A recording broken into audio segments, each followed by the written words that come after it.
The first one, maybe some of them have come here with very idealistic approaches, and they believe in peace, which is already a great start.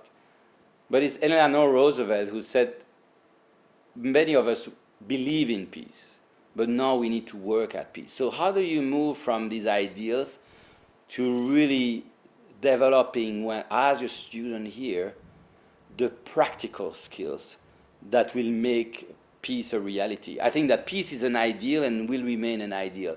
But it has been an ideal for centuries. I think that it's only during the last decades that we have really tried to professionalize the field. So I think that students need to see themselves not simply as peace idealists, but as peace activists and peace professionals.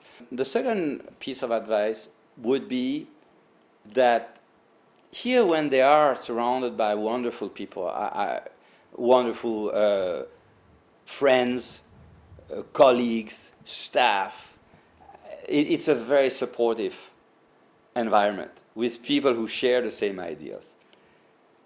They need to be ready when they go back in the field that it will be much harder, because they will be faced with people who don't necessarily share the same ideals and certainly don't share the same tools, right? So I think that what I'm saying this is it's not a negative point. I say they must be ready for that. The most difficult part for a lot of us as peace professionals is what we would call the re-entry problem.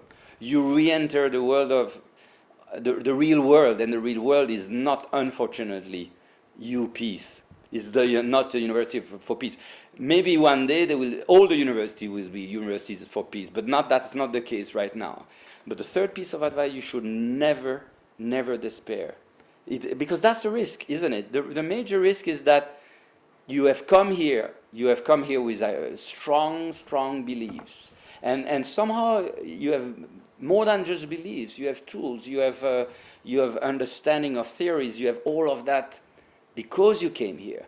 But you will go back in the field, you will succeed, but you will also fail, and it's not because you fail you should not try again. So this is all work. It will take more than a generation, it will take more than a century, it will take a lot of these capacity to persevere. They have good intentions, they come here, they have the capacity to acquire the tools, they will face major challenges in the field, and still they should never despair, they should continue to fight for that good cause.